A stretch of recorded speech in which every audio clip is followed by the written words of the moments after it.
Welcome back to another session. I hope you were well. I'd like to talk about how to start the process of changing uh, the image you have about yourself in your subconscious mind. In the session prior, I made reference to how you cannot change your environment, your outcomes, your results permanently and on a long-term basis without first changing who you see yourself to be within. And that all changes first have to start within. To attempt to change the world around you, to attempt to stop this suffering you might be going through, for this context, let's say depression, for you to attempt to do any of such heroic feats, which is what they would be, externally first, without internal reflection and change, would be the same as actually trying to throw dust or sand at another person when you have a headwind of force coming your way. It just ends up in your face. And the first thing to do if you want to transfigure who you are, change the results you have, stop this suffering you might be going through, do away with worry and doubt and consistent fear, a life of unhappiness and drudgery and misery, the starting point begins with the person. This is partly why, and primarily why, I made reference to how all of depression is self-inflicted. Now, I didn't say that because I wanted to be somehow inhumane and not take account of people's suffering. No, I say that because I believe it to be true. That's the first. And secondly, I think it's the most empowering position that anybody could find themselves. You were simply saying, therefore, that my circumstances in life, things that happen to me, I can't control those, but I can change and I can control how I react to those circumstances. And therefore, I can play a part in the outcomes that I get. Those who are depressed tend to say, well, things just happen to me. I can't change it. I'm down for days and weeks and months and years, and sometimes I feel like killing myself because there's something I can't control. Now, what a horrible philosophy to give to people, to say, well, it's not something within your control. We can try and medicate you, or we can try and give you the support to nurse that suffering for a lifetime. What a horrible thing to say to young people, particularly. I believe in the message that simply says, no, even if there is a God in the sky, or if there is a God in the oceans, or if there is a God around us that says, I am the puppet master, and I have set the strings, and I'm going to pull you in the manner that I want, and in this particular instance, yours is going to be pain and suffering. My position is, well, to hell with such a God. And that we are supposed to be called humans because we are those who wrestle with God. And you can say, no, if that is the destiny that I have been given, I reject it. That destiny is one of suffering and pain and anxiety and worry and doubt and unhappiness. No, I reject it completely. There is another doctrine that says that we've been created in the image and the likeness of something that is beautiful, and that we are children of the universe. And although we do not understand how it unfolds itself, that there is something that is an intelligent presence, that intelligence exists, and that I myself, I am intelligent. And my outcomes are a combination of that intelligence working with my intelligence to create an outcome. And therefore, yes, the outcome in my life at present is not desirable. And I do not wish it upon everybody else. But I can make a change, because at any day, at any time, that intelligence is ready to work with me. And all I have to do is decide, choose the life I want to lead, choose the path I want to walk in, choose the destination that I want to see. And as Henry David Thoreau said, that if a person, a advances confidently in the direction of their dreams and endeavors to live the life that they have imagined, they will meet with success unexpected and uncommon hours. In other words, someday, working with that intelligence and you being intelligent, you would look back and say, I have arrived. I did it. But you would be enjoying life so much that you would go past that line, and it would take someone else to stop you and say, do you know, I noticed you're really, really upbeat these days. You have a spring to your step. You feel excited about life. You look younger. You look happy. There's a resonance. There's a frequency around you. How do you feel? And you would say, I feel great. But it would require someone to stop you and draw to your attention that you are now living that life you once imagined. I prefer the message that says, things that do not just happen to you. You could make things happen. And even when the script against you is perhaps not to your taste or liking, you can have a stab at it. You can take a run at it and say, to hell with the universe and the universe's script. I will defile that destiny. I want a destiny that is full of success and prosperity and happiness and joy. And the funny thing about such a narrative is not necessarily what you get as an outcome, it's who you become in the process. It's the ability to transcend any obstacles in your way, the ability to go around, underneath, above, through any obstacle in your way. It's the ability to go through such an adventure with happiness and joy and a smile. And then you say, well, do you know what? Despite the hardship and the suffering, what a ride. Whoa. You know, there's something about looking back and saying, whoa, what an experience. Yes, you might fall short. We all do. But like Paul, you could say, I fought the good fight. I finished the race and I kept the faith. And a question in today's session, therefore, is how much faith do you have in yourself? And repeat that because I think it's very important. How much faith do you have in yourself? Now, I don't know what your answer might be. Whatever the answer might be. Another question is, could you improve on whatever you answered? Some people have no faith in themselves. And that is not a bad thing in itself as a present circumstance. But it's not an ideal circumstance for the future. Some people have more faith in other people. And it's important to have faith in people. I have faith in my father and my mother and my loved ones. I have faith in people who are in my inner circle. I look to them for certain, you might say, for certain responsibilities that I cannot do myself. I look to them for certain obligations that I owe them as part of my inner circle. I look to them for hope, for inspiration, for motivation. So there is a sense of faith. Faith simply means seeing something that does not exist in the present and believing it in said thing before you have the evidence of said thing. And for that to work, firstly, you have to have an image, a picture, something, a word, something that allows you to look beyond what you see. I usually use the reference, I've seen my future and I have chosen and have decided to live in that future. So you can be suffering today and you can be a person perhaps who doesn't have a high self-esteem, self-identity of who you are. Either because you've actually gone through a difficult period in your life, granted. But you can simply say, well, I have faith that I can transcend who I am and who people think and say I am. And I can look towards my ideal self. And I'm going to sacrifice the present person who I am today for that new person that I could become and who is possible in the future. And the goal, I should say this, it's not about reaching the destination. That is trivial.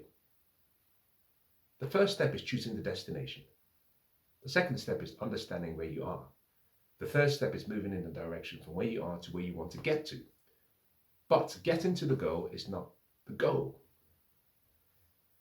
The journey unleashes a new version of yourself. You're being reborn. You're dying to your old self, and the rebirth takes place in incremental steps as you move from where you are to where you want to get to. That is where joy is. Success comes from the uncovering of who you are in the process as you advance towards your goal. Do you fall short of the goal? Maybe. Will you reach the goal? Perhaps not. The question is, are you evolving into the potential you have within you? Are you uncovering that greatness within you? Are you living life? Are you embracing challenges? Do you have hope? Do you have love? Do you have faith? And if you can recognize that amongst all of them, love is the most important. Do you have love for self? Are you too harsh on yourself? Are you giving yourself grace? Are you journeying along? Are you stumbling? But are you picking yourself up again? And that is how life should be. My father used to say there'll be fat times and there'll be lean times. Brian Tracy back in the day would say that life is like the ocean, and then occasionally you have the waves and the crashes, and then you have some form of serene moment, and life is just a combination of problems and crisis, and you have problems, and the occasional crisis, and problems, and crisis. And the key question is, have you prepared for those crisis moments?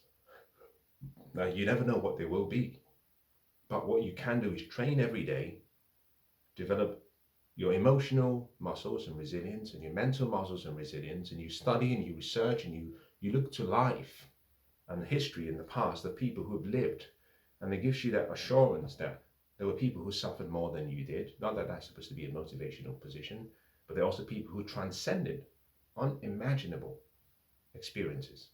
Why? Because they loved something. They loved an idea of the future, of themselves, an idea of what they could leave for the generations coming behind them, an idea of the responsibility they were gifted to be one of 7-8 billion people, and recognizing that it wasn't supposed to be sunshine and rainbow. It wasn't supposed to be fun and happy and dance and excitement always, that there were times when they had to go back into their reserves and draw on all of what they had to transcend a painful experience and have the courage to be good stewards to people who were suffering or who would suffer in the future the same experiences. And by just looking at life from that perspective, that I can do something. It doesn't have to be perfect. It doesn't have to be special, but I can do something. And the first step of that process is saying, it's my life, it's my destiny. I'm going to give it a really good go. I'm going to try. I'm going to change a few things. I'm not talking about positive psychology BS. I'm saying, no, recognize, look there and say, yes, there are weeds in the garden. I see them. There are some lovely flowers in the garden. I see them. I will go and weed out all the negative things in the garden, and I will nurture the flowers in the garden. You are the garden keeper, and your mind is a garden. You must look for the rodents and the insects and the weeds, and you must weed them out. You must nurture the garden, and you must look after what you have planted. And someday, in due course, it would bear much fruit. And as the saying goes, that by their fruits you shall know them. Look at what you're getting as outcomes today. And that will tell you what you have within. But it also gives you an indication of what could be possible. If you're happy with who you are, I guess you might say, and you are content with who you are, then you might choose to be where you are. But do not deceive yourself in thinking that you don't have to work. Some force and energy will be required to keep you where you are in the present. If that is the state you want for yourself in the future, you're either growing or you're dying, so you have to do something. But if you look at your life and where you are today or your outcomes, and you are not happy, you can make a change. Now, the first step is go back and ask yourself, if this mind that I have cannot distinguish at the subconscious level between what's real and what's imagined, and this mind that I have takes the thoughts that I give it, or whatever thought is impressed upon it, perhaps that's a better word, whatever thought is impressed on your subconscious mind, by virtue of going through your conscious mind, becomes your dominant thought, and therefore becomes the building block for everything that happens in your life and what you attract. And if I have this mind, and this mind is not limited, it's not limited by anything, then I can make a change. I can start by firstly standing guard at the gates of my sensory faculties. Sight, smell, touch, taste, what I hear. And you can reject things that are not of good report, not edifying, not pure, things that are not, you might say, to your best interest. By standing guard, you start off by limiting any inflow into your life. Further, that's the first step. The second step is then, okay, now you've shut the gate. You're at the gate now, protecting the gate from any intruders. But the gate is shut. But before the gate was shut, there are things that have come through that are in your subconscious mind and then in your life, and you're surrounded by. Sometimes it's just your association. You have to rid yourself of what's already inside. You've shut all the doors and all the windows. You shut the gates, and therefore you've stopped any further encroachment. But some are inside. And the key question is, how do you rid yourself of all of the thoughts, ideas, beliefs, goals that are already in your mind and that are dictating and deciding your future? It's a simple thing. The law of displacement. How do I get light to come into this room? I simply use the switch. But the switch doesn't actually magically do something that doesn't or is not currently present. Darkness is in this room as I speak. How do I get darkness to come back into the space? I displace the light. The switch enables me to transcend light and darkness.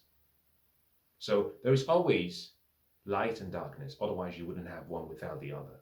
They are polar opposites. You can't have plus without minus. They all work together. So the images in your mind need to be displaced, and you do that simply through the law of displacement. Rather than use force, use an automatic process of feeding new ideas into your mind, new thoughts, and you do that using the same sensory faculties you have, but augmented with the intellectual faculties you are gifted with. So for example, you have shut the gates, no more input. So let's just assume that's a door, and that's the only entrance. You shut that door. There are things within the room that perhaps you're not too happy with, but there is a window somewhere out there. You go to that window and you open the window, and through the window you only allow positive, good, edifying thought into your space. And over time, what you have is a mix of both what was there before and what's been brought in you. And over time, there's a dilution that takes place. You come to a place of being neutral. You mix and mix and mix and mix. You bring in positive and positive and positive, and you dilute the negative. You need a lot of energy, which is partly why you start off by shutting the front door or stand at the gates, because it takes about 80 to 100 times more energy as it requires to dilute a negative thought. So in other words, one negative idea will not require one positive idea to get to neutral. You need about 100, because the negative emotion is very strong and potent, which is why people hang on to negative experiences. We're going down, think about this. We are driving down the motorway and we see a horrible accident. What do people do? We stop, we park, and we look. We take videos, we make films and movies, we make recordings, we call our loved ones, and we say, you cannot imagine what I have seen. On the same road, same people are driving. They get to a part of the road and they see a beautiful rainbow. Most people do not stop and take photographs and send to their loved ones because, negative has a draw. Positive and life and beauty, not so much. So in order to discredit, dilute a negative thought you have or idea or belief, you need to repeatedly flush your mind with positive ideas, repeatedly, and sometimes it will take almost 100 times more effort to get rid of one simple negative idea. And that's where the energy in the work comes from. So for most people, we try this process for 2 days and we think all it takes is 2 days. Well, there is a gestation period. For most women, not all women, but for most women, we are looking at roughly about 270 days, give or take a few days, for a spark of life, a seed, to become a human. On day 30 and day 40, you cannot say, well, where is the baby? You have to wait. There's a birthing process that takes place. First, the seed is sown, and then it starts to grow, and then finally it becomes a harvest. In a similar manner, you can't do it for 2 days, you can't do it for 2 weeks, and in my opinion, sometimes you can't do it for 2 months. I usually use the reference of 90 days. You have to develop this habit and you have to apply spaced repetition.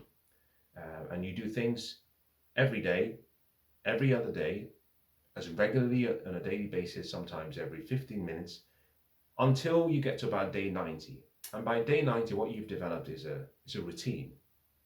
What you do daily and what you do consistently will determine who you become permanently. Your future, the outcome you want in life, can be found in your daily habits. If you want to change your future, you change your habits.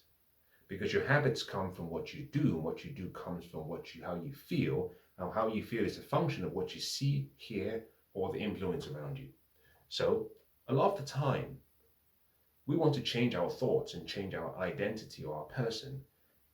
It requires a lot of work to displace a thought. That process is long-winded.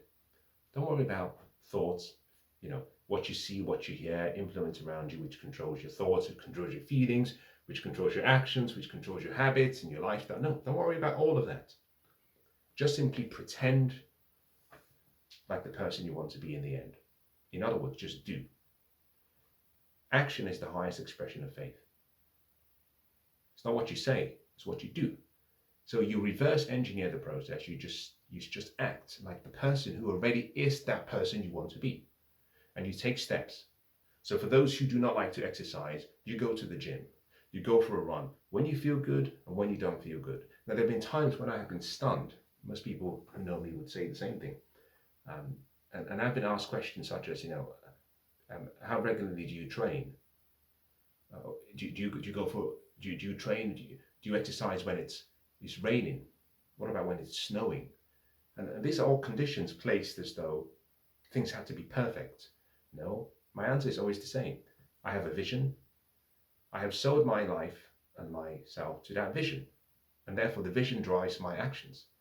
The discipline comes as a version of that vision in pictures. So it doesn't matter whether it's raining. I don't care about the rain.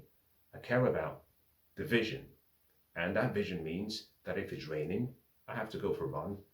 It's run time. If it's snowing, and there have been times when it is snowing, and I put on my shoes and trainers and I go for a run. And I do not think about falling down, not because there is no risk, but I do that because all you have to do is give just 1 inch.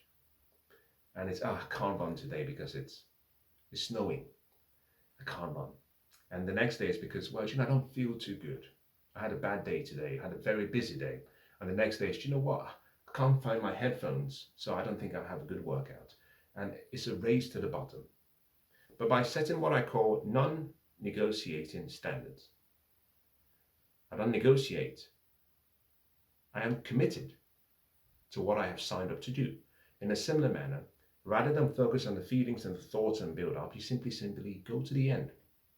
Find out who or what a person who had the dreams you would like to have would do. Take their daily routines and habits and replicate it. Do them every day. If you feel good, do it. And if you don't feel great, do it. Just do it anyway. You do it, and you do it, and you keep doing it until you realize that you do not require willpower or focus or energy or discipline. It's become a habit. It's become a routine. But you have to do it for more than 90 days, 3 months. Because in 3 months, what you do is you rewrite your behaviors. You rewrite a pattern that you once used to have. You change that internal image, not by trying to change the image yourself, but by simply behaving like the person you hope to become, and therefore that person pushes away the law of displacement or the law of substitution, pushes away the old self, and the old self dies and you become someone new. It's really that simple. Depression is something that happens and can happen to all of us. Some choose it, some don't. I choose not to have depression. I just choose not to have it. And many people might say, well, how can you choose not to have it? Well, I choose not to be associated with the idea. My image internally rejects the idea of someone who's depressed. I don't choose that identity. I don't choose that self-image. I don't choose that self-concept. I don't choose that self-worth or that self-image or esteem. I choose an image of someone who's healthy and who's happy and who's prosperous and who's found success and who will continue to be well and healthy. Now, I don't change that position even when I suffer, when I have setbacks, when I lose loved ones, when I have lost loved ones. I simply say, no, my self-image should be the ideal person I want to be, the best version of who I could be. That's the image. Am I there? Of course not. Will I ever get there? Probably not. Am I moving in that direction? Absolutely. Is it fun? It's wonderful. And so, whatever form of depression you might have, recognize that there is a level of ignorance. There is something that you do not know, and therefore you're limiting yourself from who you could be. And at the core of that ignorance is an ignorance of self, an ignorance and the lack of understanding that you don't have to suffer like you are suffering, and that there is an alternative life. Sometimes it might require leaving your environment. Like Moses, you get up and you move. Like Abraham, you get up and you leave.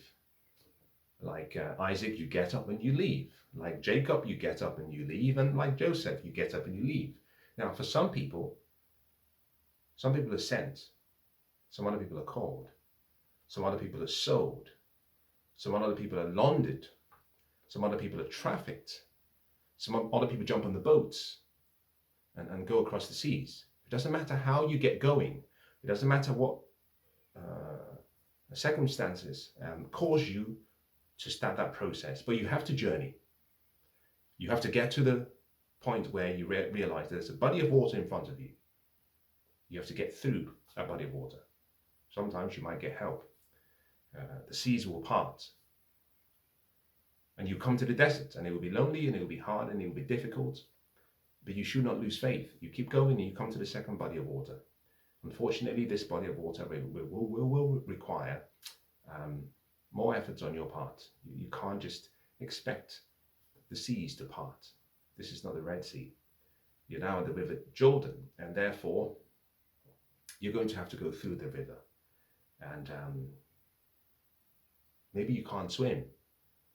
Don't lose hope. You will find a way. The point being that it will be more difficult. The first river is easy. You walk through. The second, you have to go through. But if you can get to the other side, you come to your Canaan, your land of promise, your land of peace and happiness, the land of prosperity and joy and health. And that is your birthright.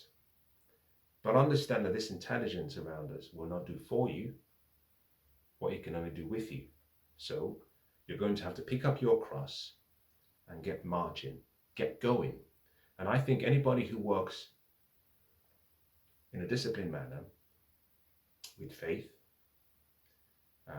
with love and grace towards themselves, and keeps the hope, will get to the other side at the right time, whatever that time might be. But those people will find that the journey is much more tolerable and they can bear it just a little bit better. And I hope you do.